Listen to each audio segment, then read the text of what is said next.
जय हिंद। स्वागत है आप सभी का अपने सृष्टि आर्ट्स क्लासेस में। तो मैं विकास आप सभी का सृष्टि आर्ट क्लासेस में स्वागत करता हूं। तो आज हम लोग बात करेंगे क्लास 12th की आर्ट सब्जेक्ट की हिंदी की पार्ट 1 बातचीत के ऑब्जेक्टिव प्रश्नों की, जो एग्ज़ाम में हर बार पूछा जाता है। उन सभी प्रश्नों को मैं लेकर आया हूं।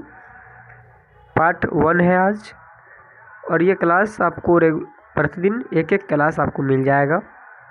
ऑब्जेक्टिव की जितने भी महत्वपूर्ण प्रश्न हैं, हर एक चैप्टर वाइज आपको ऑब्जेक्टिव प्रश्न मैं लेकर आ रहा हूँ प्रतिदिन। और मैं कोशिश ये करता हूँ कि आपको जितना भी सब्जेक्टिव आर्ट्स के जितने भी सब्जेक्ट्स हैं, आपका जो भी विषय है, उन सभी प्रश्नों का ऑब्जेक्टिव और सब्जेक्टिव मैं लेकर आ रहा हूँ।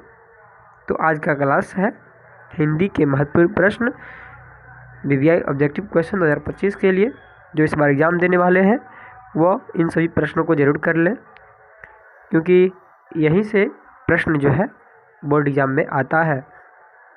तो सबसे पहला प्रश्न है, बालकृष्ण भट्ट की रचना बातचीत क्या है?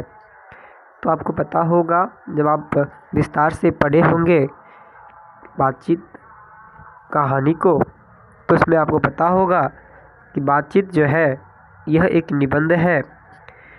यह एक निबंध है जिसे ललित निबंध कहा जाता है। बालकृष्ण भट्ट की रचना बातचीत निबंध है, ललित निबंध है। दूसरा प्रश्न है, बालकृष्ण भट्ट किस युग के निबंधकार थे? ये निबंधकार थे किस युग के?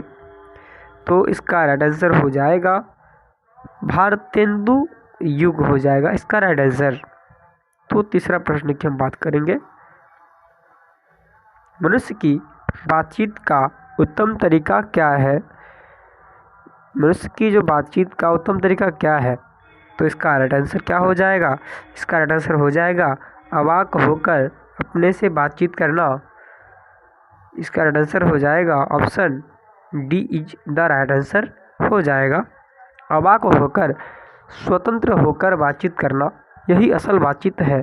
और उत्तम तरीका इसका है अवाक होकर अपने से बातचीत करना ही बातचीत का उत्तम तरीका है। प्रश्न संख्या 4 है, संवाद में सबसे महत्वपूर्ण क्या है? तो जब हम संवाद करते हैं तो उसमें हमारे व्यवहार को देखा जाता है कि हम किस तरह से प्रस्तुत आते हैं। उसमें हमारे आत्मीयता को सबसे ज़्यादा महत्वपूर्ण बताया गया है कि किस प्रकार से हम संवाद कर रहे हैं। इसका राइट आंसर हो जाएगा आत्मीयता। चौथा क्वेश्चन का राइट आंसर आत्मीयता हो जाएगा। पांचवा प्रश्न है, बालकृष्ण भट्ट का जन्म कब हुआ था? आपको पता होगा प्यारे साथियों कि बालकृष्ण भट्ट का जन्म 23 जून 1844 को हुआ था। कहाँ हुआ था? ये बातें आप कमेंट में ज़रूर बता दीजिएगा। ये बातें आप कमेंट में ज़रूर बता दीजिएगा, ये इनका जन्म कहाँ हुआ था। तो इसका राइट आंसर हो जाएगा 23 जून 1844 को हुआ था इनका जन्म। तो अगला प्रश्न की बात करेंगे, प्रश्न संख्या 6 है, संयोगिता स्वयंवर किसकी रचना है? तो इसका राइट आंसर हो जाएगा श्रीनिवास दास जी की यह रचना है, संयोगिता स्वयंवर। अक्सर बच्चे यही सभी प्रश्नों में फंस जाते हैं, किसका है यह लिखन, यह रचना किसका है, इसमें फंस जाता है अक्सर बच्चा। तो आप एक एक प्रश्न को जो है ध्यान से देखिएगा। अगला प्रश्न है प्रश्न संख्या 7, कौन सी रचना बालकृष्ण भट्ट की नहीं है? कौन सी रचना बालकृष्ण भट्ट की नहीं है? तो इसका राइट आंसर हो जाएगा परीक्षा गुरु। परीक्षा गुरु बालकृष्ण भट्ट की रचना नहीं है। तो अगला प्रश्न की हम बात करेंगे, प्रश्न संख्या 8 है, कौन सी रचना बालकृष्ण भट्ट की है? कौन सी रचना बालकृष्ण भट्ट की है? तो इसका राइट आंसर हो जाएगा, इसका राइट आंसर हो जाएगा रेल का विकट खेल हो जाएगा इसका राइट आंसर। चलिए अगला प्रश्न देखते हैं, प्रश्न संख्या 9, बालकृष्ण भट्ट ने कौन सा मासिक पत्र निकाला था? यह आपको अच्छे से पता होगा कि यह पत्र है हिंदी प्रदीप नामक मासिक पत्र है जिसे बालकृष्ण भट्ट निकाले थे। अगला प्रश्न संख्या 10 है, बातचीत किस विधा की रचना है? मैंने पहले आपको बताया था कि बातचीत एक निबंध है। क्या है? एक निबंध है। ठीक है, ये निबंध है। चलिए अगला प्रश्न देखते हैं। प्रश्न संख्या 11 कहता है, रॉबिन्सन क्रूसो ने 16 वर्ष के उपरांत किसके मुख से एक बात सुनी? तो इसका राइट आंसर हो जाएगा फ्राइडे के मुख से इन्होंने एक बात सुना था। चलिए अगला प्रश्न देखते हैं। प्रश्न संख्या 12 है, बातचीत शीर्षक निबंध के निबंधकार कौन है? तो इसका राइट आंसर हो जाएगा बालकृष्ण भट्ट जी हैं इनके रचनाकार। प्रश्न संख्या 13 है, बातचीत के माध्यम से बालकृष्ण भट्ट क्या बतलाना चाहते हैं? तो बालकृष्ण भट्ट जी बातचीत की शैली बताना चाहते हैं बातचीत के माध्यम से। इसका राइट आंसर हो जाएगा। अगला प्रश्न है, भट्ट जी को किसने अंग्रेजी साहित्य के एडिशन और स्टील की श्रेणी में रखा है? तो इसका राइट आंसर हो जाएगा रामचंद्र शुक्ल जी इन्हें अंग्रेजी साहित्य के एडिशन और स्टील की श्रेणी में रखा है। अगला प्रश्न है, बालकृष्ण भट्ट का निवास स्थान कौन सा है? इसका आंसर आप कमेंट में ज़रूर बता दीजिएगा। इसका राइट आंसर क्या हो जाएगा? चलिए अगला प्रश्न देखते हैं। बालकृष्ण भट्ट ने किस पत्रिका का संपादन किया? बालकृष्ण भट्ट ने किस पत्रिका का संपादन किया? तो इसका राइट आंसर हो जाएगा हिंदी प्रदीप नामक मासिक पत्रिका का संपादन इन्होंने किया। प्रश्न संख्या 16 का राइट आंसर सी हो जाएगा। तो अगला प्रश्न देखते हैं। प्रश्न संख्या 17 है, बालकृष्ण भट्ट ने हिंदी प्रदीप नामक मासिक पत्रिका निकालना कब प्रारंभ किया? तो इसका राइट आंसर हो जाएगा ऑप्शन ए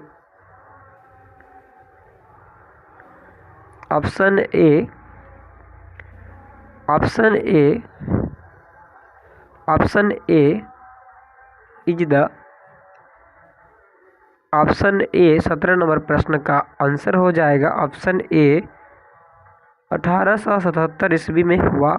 इन्होंने मासिक पत्रिका हिंदी प्रदीप जो है निकालना शुरू किया था। तो अगला प्रश्न देखते हैं। प्रश्न संख्या 18 है, कौन सी रचना बालकृष्ण भट्ट द्वारा रचित नहीं है? कौन सी रचना बालकृष्ण भट्ट द्वारा रचित नहीं है? तो इसका राइट आंसर क्या हो जाएगा? इसका राइट आंसर क्या हो जाएगा? तो इसका राइट आंसर हो जाएगा मेघदूतम हो जाएगा इसका राइट आंसर। ये बालकृष्ण भट्ट की रचना नहीं है। प्रश्न संख्या 19 की बात करेंगे। कौन सा उपन्यास बालकृष्ण भट्ट द्वारा रचित है? तो इसका राइट आंसर क्या हो जाएगा? इसका राइट आंसर हो जाएगा ऑप्शन सी 100 अजान एक सुजान। प्रश्न संख्या 20 की बात करेंगे। नाटक के प्रारंभ में होने वाले मंगल पाठ को क्या कहा जाता है? जब नाटक शुरू होता है तो उस मंगल पाठ को क्या कहा जाता है? तो उसका राइट आंसर हो जाएगा नांदी पाठ कहा जाता है। क्या कहा जाता है? नांदी पाठ कहा जाता है। चलिए अगला प्रश्न देखते हैं। रॉबिन्सन क्रूसो को कब तक मनुष्य का मुख देखने को नहीं मिला? तो इसका राइट आंसर क्या हो जाएगा? इसका राइट आंसर हो जाएगा ऑप्शन सी 16 वर्ष तक इस मनुष्य का मुख रॉबिन्सन क्रूसो को देखने के लिए नहीं मिला था। प्रश्न संख्या 22 है, बोलने से ही मनुष्य के रूप का साक्षात्कार होता है, यह किसने कहा? यह किसने कहा? तो इसका राइट आंसर हो जाएगा क्या हो जाएगा इसका? चलिए इसका राइट आंसर हो जाएगा बेन जॉनसन बोले थे कि मनुष्य जब बोलता है तो उसका साक्षात्कार होता है ना। चलिए अगला प्रश्न देखते हैं। प्रश्न संख्या 23, असल बातचीत सिर्फ दो व्यक्तियों में ही हो सकती है, यह किसका मत है? तो इसका राइट आंसर क्या हो जाएगा? इसका राइट आंसर हो जाएगा, एडिसन महोदय बताए थे कि असल बातचीत सिर्फ 2 व्यक्तियों में ही हो सकती है। चलिए अगला प्रश्न देखते हैं। प्रश्न संख्या 24 है। एडिसन के अनुसार असल बातचीत कितने लोगों के बीच हो सकती है? इन्होंने बताया कि 2 लोगों के बीच असल बातचीत हो सकता है। अगला प्रश्न देखते हैं। बातचीत से मन किस प्रकार का हो जाता है? जब हम लोग बातचीत करते हैं, जब कोई व्यक्ति चिंता, अवसाद, चिंतन अधिक करता है, टेंशन ज़्यादा हो जाता है किसी व्यक्ति का, तो जब वह बातचीत किसी से करता है तो उसका मन हल्का और स्वच्छ हो जाता है। अपने मन की बात किसी के सामने रखता है तो उसका मन क्या होता है? हल्का और स्वच्छ हो जाता है। इसका आंसर सी हो जाएगा। अगला प्रश्न है 26। किसके न होने से सृष्टि गूंगी प्रतीत होती है? जब आपके पास वाक शक्ति नहीं होगा तो आपको सृष्टि गूंगी प्रतीत होगा ना। चलिए इसका राइट आंसर बी हो जाएगा, ऑप्शन बी हो जाएगा राइट आंसर। 27 नंबर प्रश्न कहता है, आर्ट ऑफ कन्वर्सेशन कहाँ के लोगों में सर्वाधिक प्रचलित है? तो इसका राइट आंसर क्या हो जाएगा? ऑप्शन सी, यूरोप के लोगों में सबसे ज़्यादा प्रचलित है। चलिए अगला प्रश्न देखते हैं। बालकृष्ण भट्ट जी किस काल के रचनाकार हैं? तो इसका राइट आंसर क्या हो जाएगा? आधुनिक काल के ये रचनाकार है। चलिए, तो हमने आज पार्ट 1 का हिंदी का पूरा ऑब्जेक्टिव प्रश्नों को देख लिया। तो अगली क्लास में हम लोग पार्ट 2 के साथ, यानी कि उसने कहा था के साथ मिलेंगे। और यह वीडियो अगर आपको अच्छा लगे, लाइक, सब्सक्राइब, शेयर जरूर कर दीजिएगा। अपने साथियों को भी शेयर कर दीजिएगा और एक प्यारा सा कमेंट जरूर कर दीजिएगा यह वीडियो आपको कैसा लगा। तब तक के लिए जय हिंद, जय भारत।